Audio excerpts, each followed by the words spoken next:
இது விநாயகரின் கதை. ஒருமுறை சிவபெருமான் வெளியில் சென்றிருந்த போது பார்வதி தேவி நீராடச் செல்வதற்கு முன் தனக்கு காவலுக்கு யாருமில்லை என்று எண்ணினார். அப்போது நீராட்டுக்காக வைக்கப்பட்டிருந்த சந்தனக் குழம்பைக் கொண்டு ஒரு உருவத்தை உருவாக்கி அதற்கு உயிரூட்டினார்.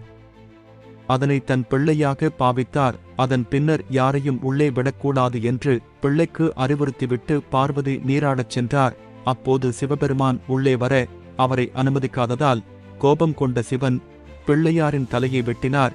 பின்னர் நீராடிவிட்டு வந்த பார்வதி தலையில்லாமல் கிடந்த பிள்ளையாரைக் கண்டு ஆத்திரமடைந்த பார்வதி தேவி காளியாக மாறி தன் கண்ணில் பட்டவற்றை அழிக்க ஆரம்பித்தார். இதனைக் கண்ட தேவர்கள் சிவனிடம் முறையிட அவரோ கணங்களை அழைத்து கண்ணில் தென்படுகிறவற்றின் தலையை வெட்டி வருமாறு பணித்தார். அப்போது முதலில் யானை தென்பட அதன் தலையை வெட்டி எடுத்துச் சென்று சிவனிடம் கொடுக்க அவரோ பிள்ளையாரின் முண்டத்தில் வைத்து அதற்கு உயிரூட்டினார். மேலும் கணேசன் என்றும் நாமம் சூட்டினார் என்று புராணக் கதைகள் தெரிவிக்கின்றது. இதுவே பிள்ளையாரின் அவதாரமாகும். இது நடந்தது சுக்கிலபட்ச சதுர்த்தி அன்றுதான். இதன் காரணமாக அன்று முதல் அந்த நாள் ஆண்டுதோறும் விநாயகர் சதுர்த்தியாக கொண்டாடப்பட்டு வருகிறது என்பது குறிப்பிடத்தக்கது. அருகம்புல் மாலை ஏன் விநாயகருக்கு அணிவது ஏன்? அனலாசுரன் என்ற அசுரன் தேவர்களை மிகவும் துன்புறுத்தி வந்தான். தன்னை எதிர்ப்பவர்களை அனலாய் மாற்றித் தகித்து விடுவான்.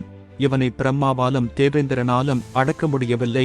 அவர்கள் சிவ பார்வதியை சந்தித்து முறையிட்டனர். சிவனும் விநாயகருக்கு அந்த அரக்கனை அழித்து வரும்படி கட்டளையிட்டார். விநாயகரும் பூதகணங்களுடன் போருக்குச் சென்றார். அங்கு சென்றதும் அனலாசுரன் பூதகணங்களை எரித்துச் சாம்பலாக்கினான். விநாயகர் அனலாசுரனுடன் மோதினார். ஆனால் அவனை வெற்றி கொள்ள முடியவில்லை. கோபத்தில் அவனை அப்படியே விழுங்கிவிட்டார். வயிற்றுக்குள் சென்ற அனலாசுரன் அதை வெப்பமடையச் செய்தான். விநாயகருக்கு அந்த வெப்பத்தை தாங்க முடியவில்லை. அவருக்கு குடம் குடமாக கங்கை நீர் அபிஷேகம் செய்யப்பட்டது. அதனால் எந்த பயனும் ஏற்படவில்லை. இந்நிலையில் ஒரு முனிவர் அருகம்புல்லை கொண்டு வந்து விநாயகரின் தலை மேல் வைத்தார். அவரது எரிச்சல் அடங்கியது. அனலாசுரனும் வயிற்றுக்குள் ஜீரணமாகிவிட்டான். அன்று முதல் தன்னை அருகம்புல் கொண்டு அர்ச்சிக்க வேண்டுமென விநாயகர் கட்டளையிட்டார்.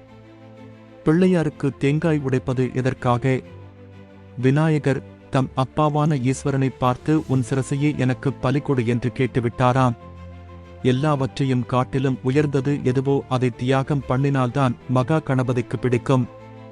அவ்வளவு பெரிய தியாகம் பண்ணுவதற்கு தயார் என்ற அறிகுறியாகத்தான் ஈஸ்வரனைப் போலவே 3 கண்கள் உடைய தேங்காயை சிருஷ்டித்து அந்த காயை அவருக்கு நாம் அர்ப்பணம் பண்ணும்படியாக ஈஸ்வரன் அனுக்கிரகித்திருக்கிறார். சிதறு தேங்காய் என்று உடைக்கிற வழக்கம் தமிழ் தேசத்துக்கு மட்டுமே உரியது. அகங்கார மண்டையோட்டை உடைத்தால் உள்ளே அமிர்த ரசமாக இளநீர் இருப்பதை இந்த சிதறு தேங்காய் உணர்த்துகிறது. தோப்புக்கரணம் ஏன்? கோவில் வழிபாட்டில் முதல் வணக்கம் விநாயகருக்குத்தான். அவர் முன் தோப்புக்கரணம் செய்து வழிபாட்டை துவங்குகிறோம். இதற்கு தோர்பிகரணம் என்று பெயர். கைகளால் காதை பிடித்துக் கொள்வது என்பது இதன் பொருள். கைகளால் காதுகளை பிடித்தபடி 3 முறை குனிந்து நிமிர்ந்து பின் தலையில் குட்டிக்கொள்வது வழக்கம். மறந்து போன விஷயத்தை நினைவுபடுத்த தலையில் கை வைத்து கும்பியபடியே நினைவுக்கு கொண்டு வர முயற்சிப்போம். அப்போது நரம்புகள் தூண்டப்பட்டு மறந்த விஷயம் நினைவுக்கு வரும். அதுபோல காதை பிடிக்கும் போது நரம்பு மண்டலம் தூண்டப்படும். மூளை விழிப்படைந்து நினைவாற்றல் பெருகும். இரத்த ஓட்டம் சீராகும். சுறுசுறுப்பு உண்டாகும். அக்குபஞ்சர் சிகிச்சை போல தோப்புக்கரணம் புத்துணர்வுக்கு வழிவகுக்கும். அந்த காலத்தில் ஆசிரியர்கள் மறதிக்கு உள்ளாகும் மாணவர்களை காதை திருகி தண்டனை வழங்கியதும் இதற்காகவே.